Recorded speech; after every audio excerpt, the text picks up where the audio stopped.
What's going on? It is Wednesday, April the 20th, 2022. Spring has arrived. It wasn't 30 degrees on my way to work today. It was 50 degrees. How about that? And then tomorrow it's supposed to be, today's going to rain. It's spring. But tomorrow it's supposed to be 50 for a low and 77 for a high, baby. That's what I'm talking about. Spring is finally here. So that's not what I want to talk about today. I want to talk about incentives. So there's a reason that just like DoorDash has peak pay, and the reason why they have peak pay isn't because they think it's going to be busy. It's because they don't have enough drivers. Like in my hometown, they had $5 peak pay forever. And trust me, it wasn't because there was so many deliveries out of where I live. It's because there weren't enough deliveries, so they had to incentivize drivers to come there. So just be careful when you're chasing incentives. Some of them are great. I made absolutely nothing with DoorDash as far as incentives goes. And even as far as peak pay goes, very little. And I never, ever chase peak pay. So I got to start the same mentality with Walmart, because yesterday I didn't end up working full time, and the main reason I didn't end up working full time is I started to fall asleep between deliveries. It wasn't a safe situation, so I just went home. Even working part time, I ended up making well over $100, $90 plus tips. We'll see how that comes in. We'll know by the end of today for sure, by 4 o'clock, because I only worked a few hours and I went home. So the incentive that they had yesterday, let's talk about that. It was the Chesterfield store, 2600, and the 1177 store, Manchester Road. Here's my conspiracy theory on the incentive they had yesterday. Is curbside is so bad at Manchester Road. I mentioned yesterday that I had spent 30 minutes there, 30 minutes there, well over an hour there just to see how much I would get paid. And it was basically nothing. And then almost an hour. And then I went back yesterday because of the incentive, and it was about 45 minutes. I'm not going to lie. It was well over 30 minutes, somewhere in between there. Now, that's insanity, doing the same thing over and over, expecting different results. But their incentive worked, because that's why I went there. Today, they have even more of a conspiracy theory going. They have an incentive at the Ellisville store, which is on Manchester Road, and they have an incentive on the Baldwin store, which is also on Manchester Road. I don't think it has anything to do with Home Depot. Let me tell you why. When I first started back to Walmart, my car was in the shop one day, but I needed to make some money. So what I did is my thought process was, hey, I'm going to grab my truck. I'm going to go straight to the Home Depot parking lot and just sit there, because they had a similar incentive. It's either $6 or $8 on delivery. And it's the only thing that makes Home Depot deliveries worth it. At the time, I didn't know that, because they suck. They're usually, $12 for 9 miles, $14 for 11 miles, $19 for 16 miles. They all go out in the middle of nowhere because, it's construction or homes or whatever. So adding $8 to it would help. Don't get me wrong. But since I've been here, I may have seen 10 total deliveries at the Baldwin Home Depot. Maybe a few more. I've actually done 1 or 2 out of the Ellisville store that weren't horrible. Just trying to keep my acceptance rate up, and maybe it was slow, or maybe I was right next door. But yeah, I haven't done very many. And the day that I started for Walmart, when I wanted to do Home Depot deliveries, I never got a Home Depot delivery, never got offered a Home Depot delivery. But what it did is sucked me into Walmart.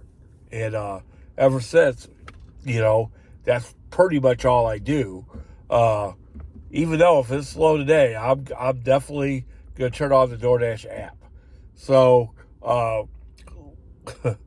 we're gonna get to that in a second. Watch the whole video. So today, I don't think they're trying to get people to do those Home Depot deliveries. They're trying to suck them into the Manchester 1177 store so they can sit for 30 minutes to an hour waiting on their delivery. Who's ever managing that situation? I think they're just one thing is one day they told me they were 10 people short. I think that it might be hard to get people to work there. I think they were trying to suck me into Chesterfield the first day I ever started for Home Depot, because just knowing that from doing some DoorDash delivery there, that place can suck. But they seem to have their stuff together a lot more there in Chesterfield now. So just be careful with the specific store incentives. Like today, there's no way I'm going to hang out on Manchester Road trying to get Home Depot deliveries. That's not going to happen. Matter of fact, my big plan today was to go to Chesterfield with the thought, if it's not busy in Chesterfield, I'll just shoot over to St. Charles. I'll be real close. But on the way, I get a Sam's Club pickup on Manchester Road, of all places, that pays $56 to go to Maryland Heights, basically. We'll see how that turns out. Need to make some money today, baby, so I hope it turns out good. I definitely need to crack 300 today since I went home early yesterday. I got to work at the W-2 tomorrow and Friday. I plan on doing this again on Saturday and hopefully just take it off Sunday. That will depend on how much money I make between now and Saturday. I also plan on working Friday too, after work. So my goal for Walmart deposit is $1,000. So right now I'm at $200. So if I work 2 full-time days, that would get me to $800.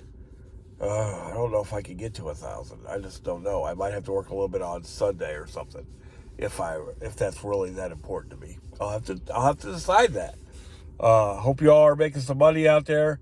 I did see a video on YouTube about Walmart's master plan.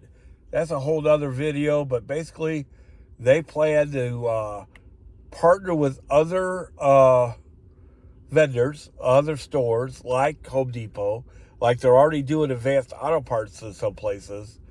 But if they suck as bad as Home Depot deliveries do, nobody's going to do them. Nobody's going to do them. I guess Home Depot didn't want to pay a higher delivery charge, so they let Home Depot make their own delivery charge, probably based on what they were paying their employees to deliver stuff, or what a courier service was charging to deliver stuff. I'm not sure, but whatever that is, it's not enough, not near enough. And for whatever reason, Home Depot people don't tip near as good. They need to figure out how to encourage a little more tipping without just flat out saying tips are accepted, blah, blah, blah. From what I understand, when you order from Walmart, which I never have, I live out in the country, blah, blah, blah, is that they say no minimum tip required. So that don't mean you shouldn't tip, though. People shouldn't be stupid.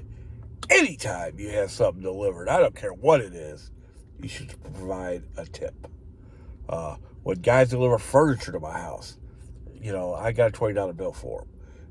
Anytime anybody delivers anything to your house, you should tip them. For one, they have your address. Think about that. And you tip mainers out there, think about that. When you take away that tip, now this is going to a business, this thing I've delivered right now, that they have a $40 tip on. I can't imagine they're going to take that away because they don't get blasted on social media. Because guess what? I probably would blast them on social media.